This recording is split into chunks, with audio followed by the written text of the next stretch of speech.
Okay, so this is day two of the slideshow.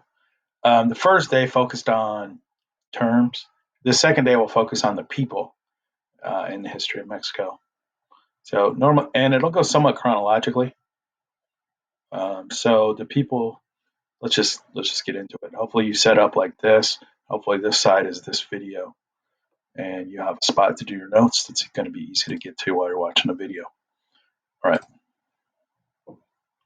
So Hernan Cortez, Montezuma, Cuauhtemoc, Father Miguel Hidalgo, Benito Juarez, um, Antonio Lopez de Santa Anna, Porfirio Diaz, Francisco Madero, Emiliano Zapata, Francisco Pancho Villa, Victoriano Huerta, Diego Rivera, Zara Cardenas, and the Zapatistas with the people covered here. All right, who's Hernan Cortez? He's a Spanish conquistador. He's part of the conquistadores along with Pizarro, who conquered the Incas in Peru. He colonized Mexico in the 16th century. Basically, his strategy was he used better technology, horses and armor, and guns, and divide and conquer to defeat the Aztec. So let's go ahead and write him in. Conquistador, who conquered Mexico with superior technology, armor, guns, horses.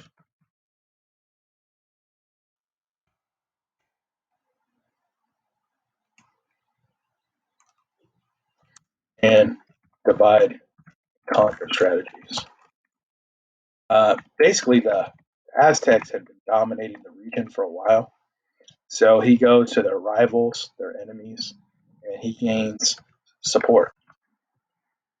And they help him defeat the Aztecs. But eventually you'll see he gets turned on. Noticing this visual here, they're showing Cortez as hero. See him in the center, and with this big icon and staff, and everyone else is below him. He's shining with his armor. Here is his portrait painting shows him with the ruffs, which definitely fits the age of discovery and Renaissance, really. Here's Montezuma. He was the leader of the Aztecs when Cortez um, invaded and attempted to conquer Mexico. During his reign, the Aztec Empire reached its maximum size, but he mistakenly believed Hernan Cortez was the Aztec god Quetzalcoatl, and because that's what the religious figures taught him, Quetzalcoatl will come to Mexico City one day, and so he welcomes him into Tenochtitlan, which is today called Mexico City. Eventually, Cortez defeats Montezuma and has him executed. Well, why is that such a big deal, that welcoming? Because Mexico City is it's surrounded by water, so it takes bridges to get in there.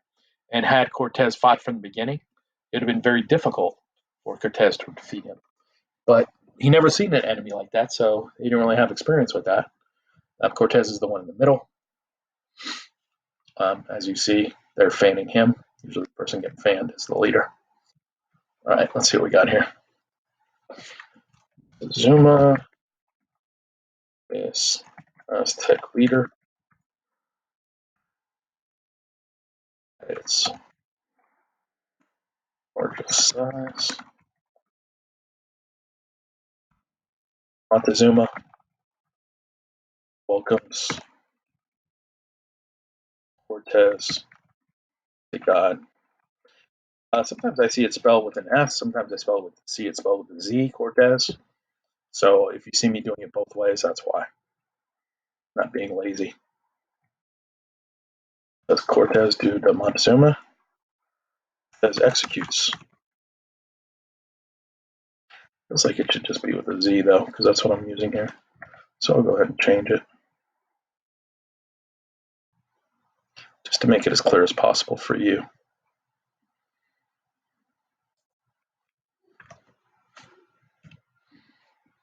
All right, now it's changed.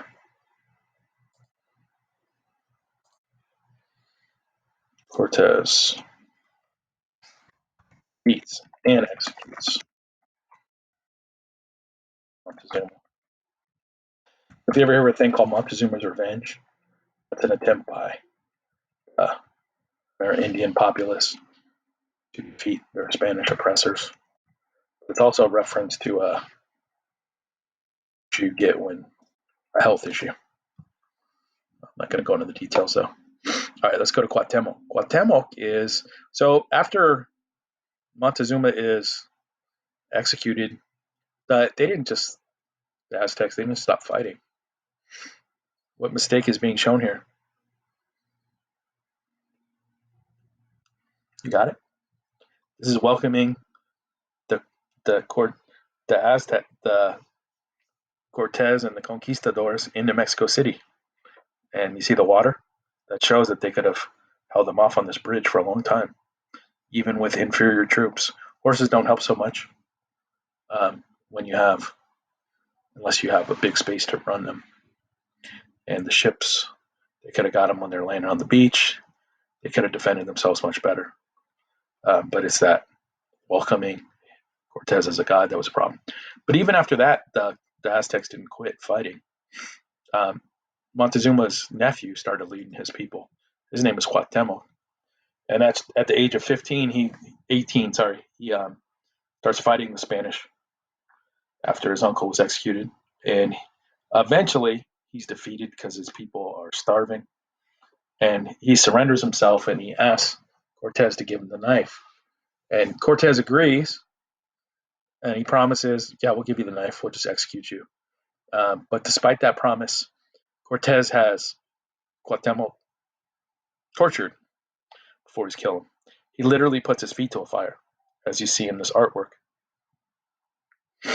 Why did he do that? Well, legend says he was looking for El Dorado, the infamous Spanish lost city of gold, should it exist. But legend also says Cuauhtemoc never told, but I don't know whether it is an actual city. Cuauhtemoc's nickname is Falling Eagle or Setting Sun. Why? Because he symbolizes the end of the Aztec Empire and the rise of Spanish domination of Mexico. There's a statue of him because he's still seen as a hero in Mexico, Mexican history, really. All right, let's go ahead and answer this one. Cuauhtemoc led Aztecs against conquistadors. Or Zuma executed an eagle or setting.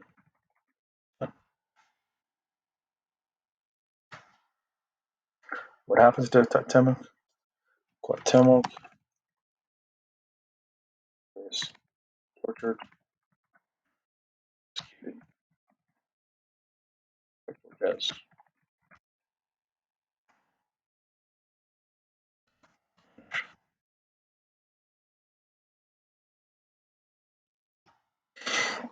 All right, so that's like the early history of Mexico. That's important background. They don't really get into that so much, but I think it's an important part of the history. So I just wanted to give a little bit of mention to that. And so a couple of key people to be aware of. Based on this, what are Cuauhtemoc's symbols? I think I'm going to add that as a question in the notes.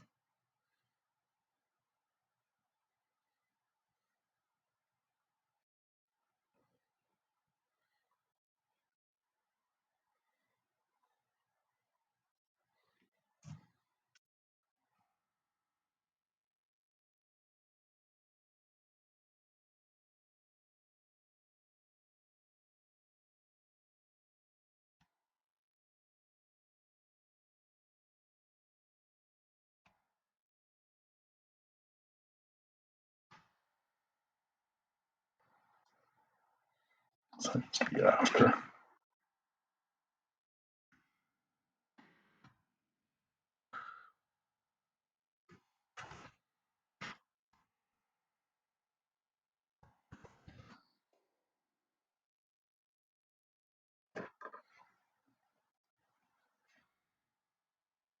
When you answer that, that one should be pretty straightforward.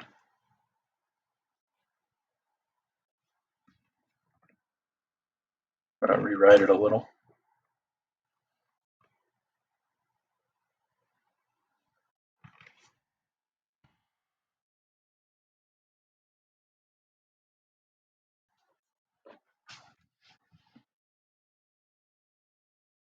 All right. That one I'm not going to review. I think the visual is pretty clear.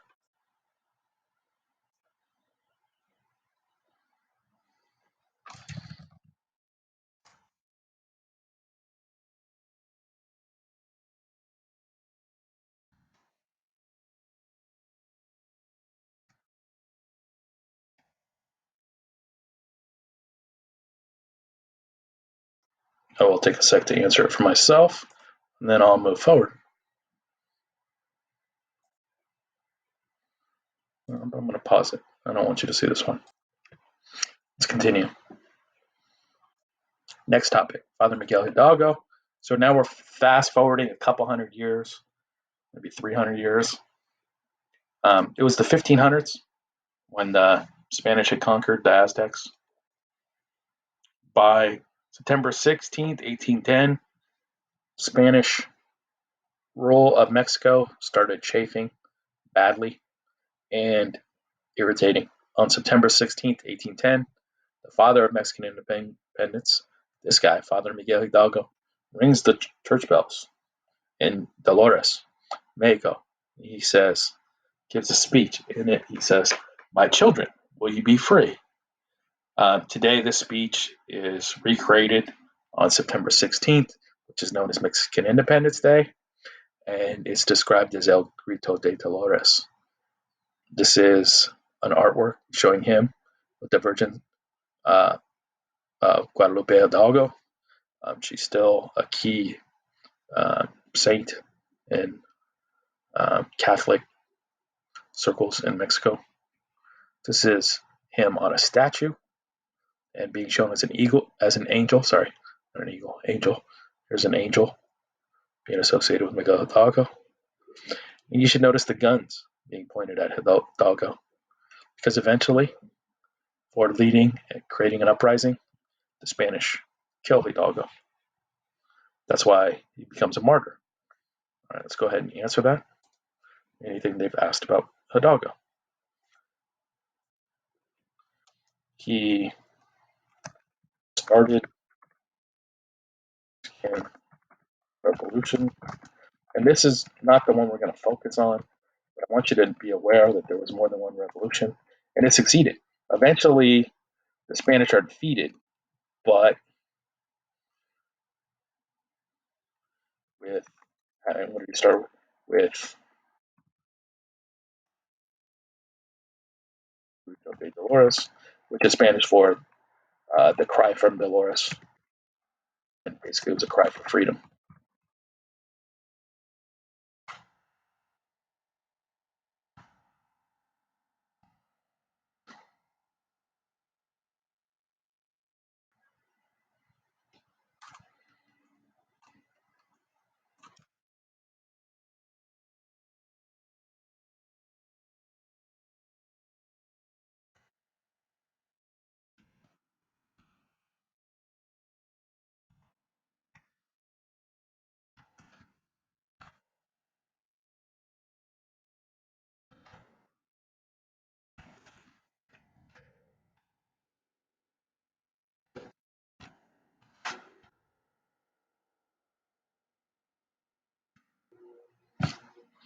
All right.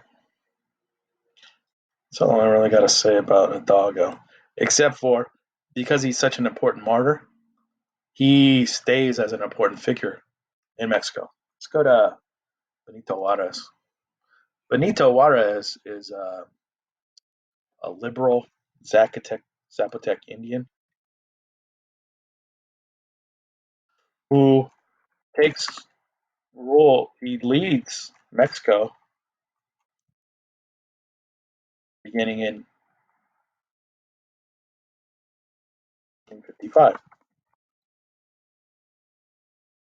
and tries to implement a reforma. He was generally the first native Amerindian to lead. So the fact that he got into power was very notable because at first it was the rich people, the Creoles, that were running things in Mexico, even after Mexico got rid of the Spanish. So basically, it was just one rich ruler placing another. He's the first one to come from nothing. He travels all kinds of miles at a young age to get education. He's a really driven person, and he doesn't forget his roots when he comes to power. He tries to rewrite the laws, as you see in this visual, the Constitution of 1857, the laws of reform. This shows he was really, and I think that is a little piece from the one in the bottom middle from Diego Rivera's uh, mural.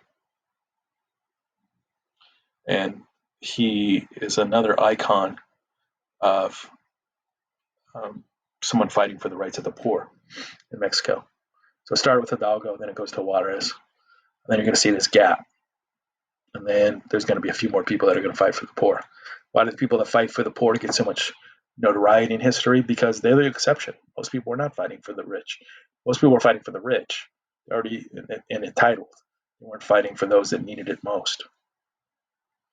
So Benito Juarez is important. One of his main rivals is General Antonio Lopez de Santa Anna. He was a caudillo general. He was uh, he was basically another haciendado. He had his own ranch, and so he represented the rich people there. At the Alamo, as a Mexican general, he figured that the people at the Alamo were just rebels, so he decided to have them executed. And so he ruthlessly orders his troops to give no quarter to the enemy. That's how it's taught here in the U.S. And when they say, remember the Alamo, well, Santa Anna and a lot of other leaders in Mexico just saw them as rebels who needed to be put down. So not giving quarter was because they didn't see them as a legitimate army or a legitimate thing. They're only considered legitimate because they won. You'll notice whenever you look at revolutions, legitimacy is based on who wins and who writes the history. It's almost always the winners write the history, not the losers. Anyway, he's president of Mexico 11 times in the 19th century, 1800s. Eventually, he gets exiled by Juarez, and eventually he dies penniless and heartbroken. There's a real famous incident where he lost his leg, and then he had this what do you call it, prosthetic leg, as you see pictured here, and he rides through this town carrying it. So he's a pretty hardcore dude. Here's a painting of the Alamo showing the people at the Alamo as heroes and the Mexican armies as vicious. That's Davy Crockett in the middle with his coonskin cap. So yeah, different ways that the history is told based on who's telling it. Let's go back to the notes. Make sure we got everything we needed to there. Santa Anna gives no quarter, executes all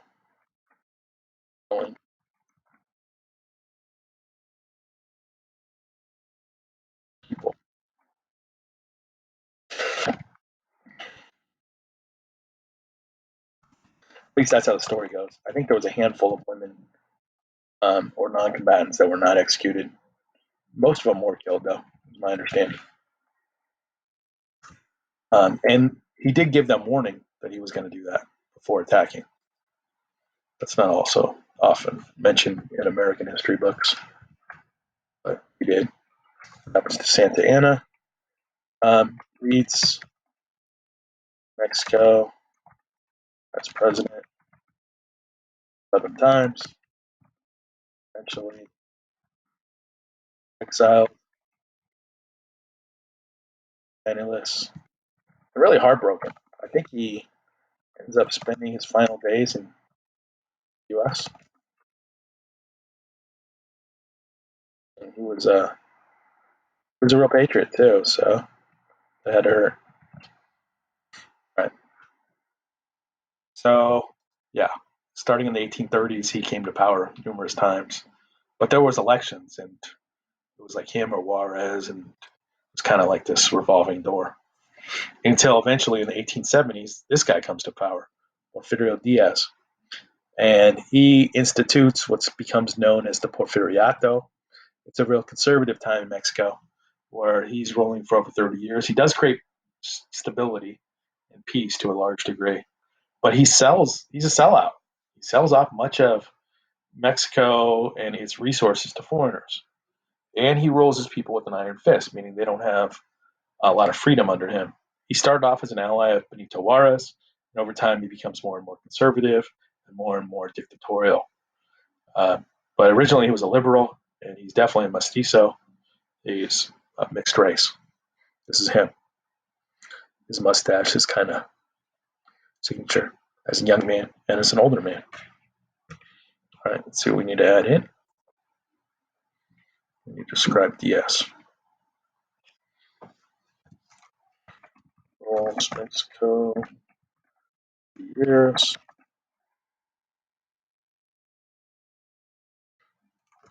role, CISO,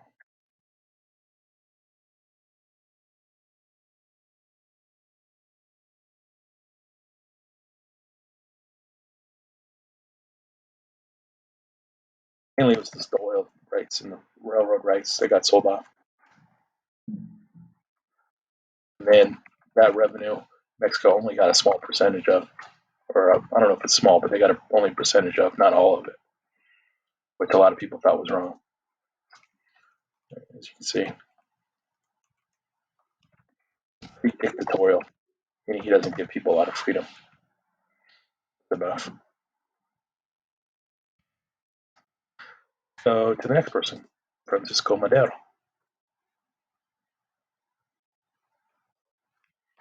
So Madero, he came up a lot in the overview that you read yesterday. And he wrote this book criticizing Diaz, and it was well articulated.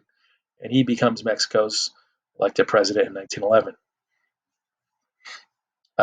Diaz at this point was pretty old and tired, as you see in that little the visual, and he knew his dictatorship was coming to an end, so he was looking for his heir apparent, next person. And Orozco and Villa eventually defeat Diaz's forces at a battle called Ciudad Juarez, and that forces Diaz to flee. He does successfully flee. And Madero enters Mexico City as the representative of the new regime. And they started cheering him, Viva Madero, Viva Madero. And the Porfiriato, that period of dictatorship under Diaz, is now over. But his allies, Zapata, Villa, Orozco, they felt like Madero was betraying, because even though he wrote about freedoms and rights going to the poor in his book, when he got in power, Madero doesn't execute this because he's moderate. He takes too long. Eventually, he's portrayed by Huerta in 1913 and executed. All right, let's go back to the notes.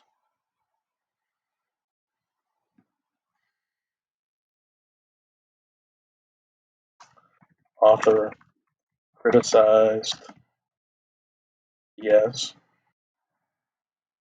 but it's in power, moderation, betrayal, executed.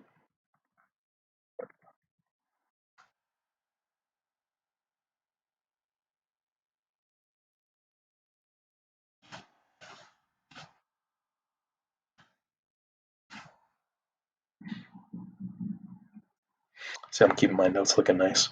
So the end is in sight. Just keep going. All right, who else do we need to know about? Emiliano Zapata. Zapata, he's a revolutionary from southern Mexico. He's most concerned with the plight of poor peasants. He allies with Madero and Villa to overthrow Diaz. And he had a slogan, Tierra y Libertad, and in liberty.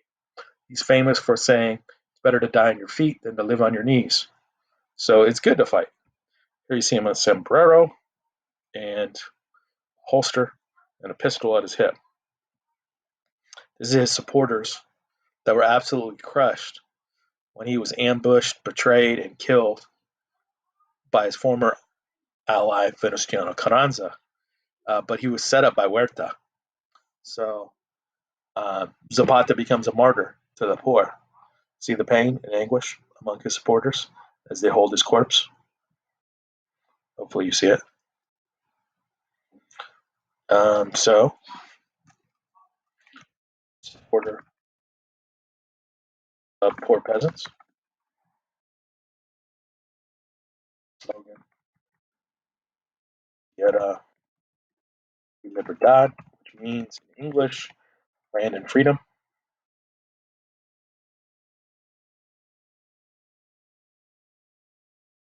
Martyr, executed, betrayed, executed by Carranza, and betrayed by Huerta. I think that's a good way to put it. Otherwise, you can get lost in the names. At least I can. I don't know about you. If I do. I don't know if I can get this on the one line, but if I can, I will. Nope. Okay, that's okay. Just leave it. All right, let's see who's next. Oh, Pancho Villa. Sometimes these people are confused. Zapata and Pancho Villa. Here's how I remember. Zapata's from the south. Z is at the bottom of the alphabet. The south is at the bottom of Mexico. That's how I remember. And try not to mix up Villa and Zapata. They're both betrayed though, so that's why. And they're both got this cowboy image that they roll with. See how they both are wearing guns. But I would say Zapata's mustache is a little thicker visually, and Pancho Villa was a legit cowboy. Um, Zapata was more like a fancier cowboy. Anyway, Francisco Pancho Villa was a peon at birth. That means he was born poor, and he was the revolutionary military leader in the Northern Army. He had a deal with the the U.S. government, and they promised him money for carrying out certain missions. And when they didn't pay that money, he invades with his army because he had promised his troops money for service. And so he said, well, they broke the promise, so I'm going to go take what they promised. And so he invades New Mexico and he kills 8 Americans in Columbus, New Mexico. And so the U.S. Army sent an army after him, led by this guy named General Jack Pershing. And they follow him and they try to catch him. But they do catch up with his military. They do defeat his military, but Pancho Villa escapes. So he becomes a legend. You know, you'll read more about Pancho Villa later. But Pancho Villa is the northern military leader and really does represent the poor, though he's more a cowboy outlaw than Zapata, I would say. Though both were like hands-on leaders. So, and quite a few stories have been told about Pancho Villa, and you could probably find films on it. So let's write in some notes. Peon at birth, missionary, military, north, invaded Mexico, invades US, military, and becomes the legend. Like legit. Legend. Cleaning it up. You should do this too. Make it look nice. I am going to take off big points if it doesn't look nice. All right, let's keep talking. So one of the hardest things is keeping track of who's who in the history. This period from 1910 to 1920 has a lot of names. Here's another one, Victoriano Huerta. He's the general that organized the assassination of Francisco Madero. He had the support of Villa and Zapata, but he eventually becomes a dictator, like Diaz, and he was an army regular. Villa considered Huerta a sellout, though, because like Diaz, he had made too many concessions to the U.S. Eventually, Carranza, Villa, and Zapata get Huerta out of office. He becomes known as the Jackal because he's hated in Mexico because his role in the assassination of Zapata. It basically sets him up. All right, so let's write in some notes. General assassinates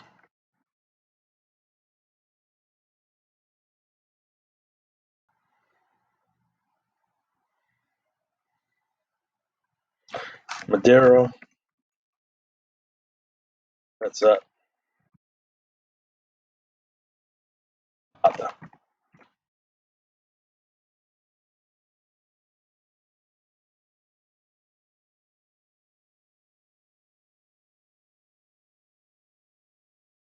He's going to sell out by Carranza, Villa, Zapata, moved as leader, named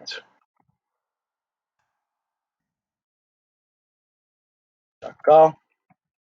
He's the Jackal because he's seen as a traitor. All right, let's go to Cardenas. So eventually, things do settle down in Mexico.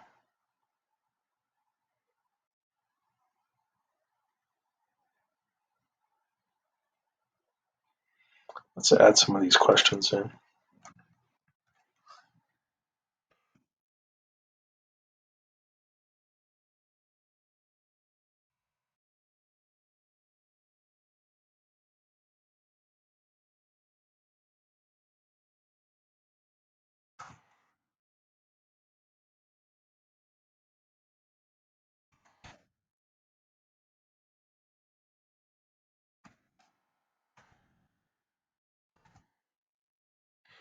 Go ahead and write in these visual questions, and then I'll unpause.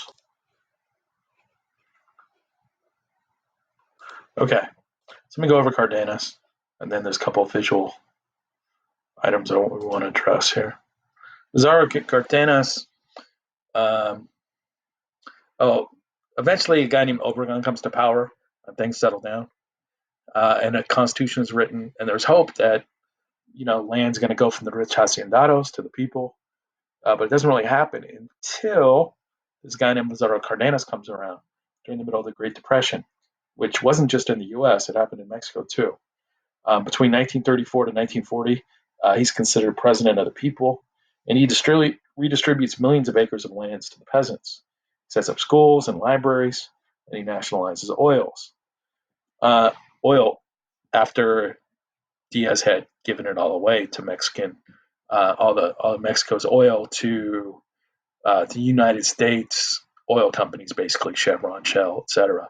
This upset the United States to no end, and Cardenas is characterized as a villain in America, even though the poor people in Mexico see him as a hero. He's the first one to give them land. He's the first one to take back the oil companies. If you visit Mexico to this day, you will see that there is one company that sells oil, sells gasoline in Mexico. It's Pemex. It's the petroleum company of Mexico. And if you've ever been, you know what I'm talking about. All right, let's keep going here.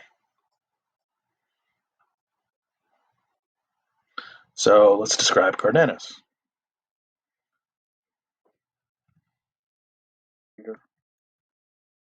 1934 to 1940. Some people say he only came to power because of the Depression, but he did come to power. He's considered people's president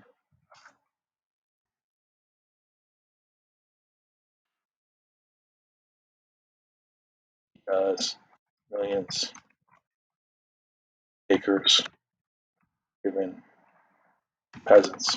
First time ever. But not just that, sets up schools, libraries,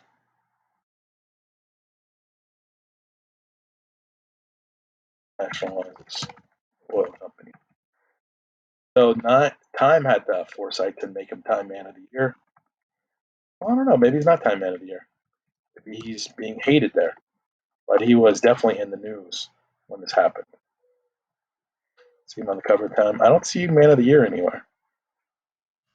So, but don't make too much of that because Time made Stalin Man of the Year. So they don't always get it right. So look at this cartoon here. Let's talk about how they're showing Cardenas. For sale, gracias. Notice how they're showing him. Exaggerated features, heavier than he really is, getting on all the oil. It's almost like showing like he's greedy. This is a critique of him nationalizing the oil by showing him greedy. Because he's standing on it, he's saying mine. Do I know it's an American critique? It's not para vende, it's for sale, because it's in English in part.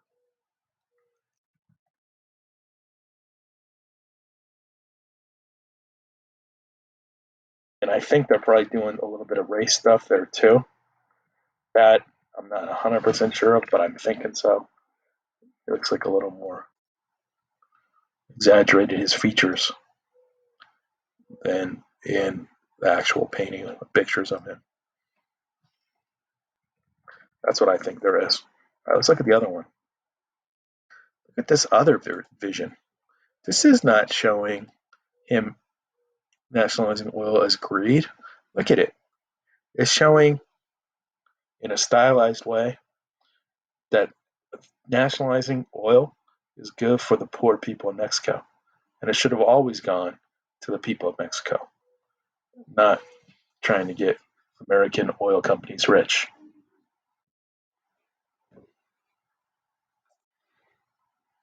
So here,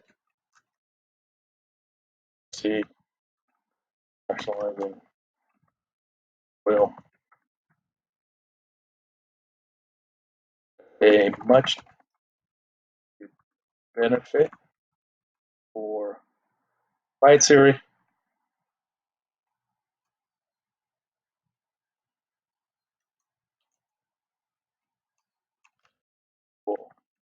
Great.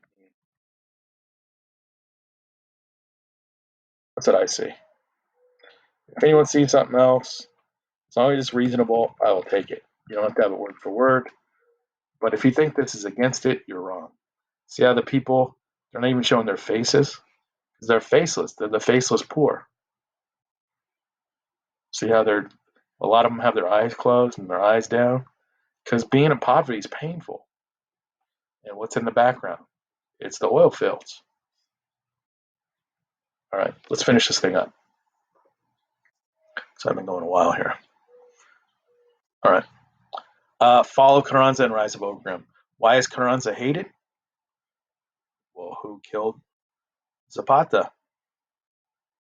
Carranza did. So I can answer that without looking it up. Carranza hated killed Zapata. Don't worry about pausing. You'll see it again on the next slide. Ended the Mexican Revolution. Obregon's rise to power. So, and institution. And opened the door to land going back to the peasants. I don't know if it opened the door to the reclaiming of national resources, but it might have. All right, so let's look on the next one. Yep, Zapata's death of Carranza and Obregon's. So Carranza's death should be added too. Oh, that's fair enough.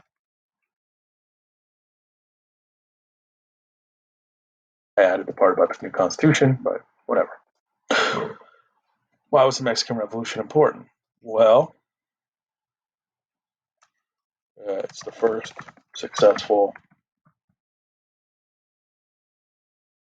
20th century revolution from imperialism. And it really opens the floodgates. A bunch of countries follow that have been colonized, including India, Cuba, um, Vietnam, Korea. What are the problems, major problems in Mexico today? Let's add that one too. And so we're going to make this 117. I'm going to go ahead and pause while I add to the notes and revise. All right. So I cleaned up the notes. So it's the first successful 27th century revolution, meaning 1900s, overthrowing imperialism. And bigger than that, it inspired other revolutions, like I mentioned, Cuba, Vietnam, etc. There are still major problems in Mexico today. Drug trade. I would add gun traffic to that. Corruption, poverty. These issues still plague Mexico to this day. Um, America is buying drugs that come from Mexico. And they often send back money, but they also send back guns. And on the border cities, whether it's Tijuana or El Paso or Ciudad Juarez, there's a ton of violence. And this is an ongoing thing in Mexico. And it's pretty awful. Just a couple more things I want to show visually. You should be at a place when I'm done talking to go ahead and turn in these notes to the Google assignment. You should get that done today. All right, see the key names here? Who can you recognize? See, that's Carranza right in the middle. Madero's in there. Who else is in there? Pancho Villa's in there.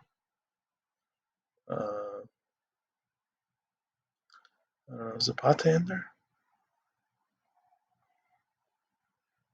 I don't know. There's a few people. I think is Huerta in there? I don't know, but there's a key figures from the Mexican Revolution in this. Oh, there is. I think that's where Carranza, Madero, Villa, Madero. So quite a few names that mattered in the revolution. Here's a visual of the mural created by Diego Rivera. At the bottom, you see some early history. As you move upwards, you'll see more current history. See if you can find the following people. See if you can find Miguel Hidalgo. I see him. See if you can find Emiliano Zapata. See if you can find the Golden Eagle. See if you can find symbols of the church, Catholic Church. See if you can find Benito Juarez. I see him. See if you can find Santa Ana. See if you can find Cardenas. And that's enough. And move on. Which poster is a better fit for the Zapatistas? Why? The one's showing them as warriors. The other one's showing them as a group trying to unify to help the poor. Both are true. It just depends on how you look at it. All right, that's enough though. Go ahead and finish and turn it in. Thanks.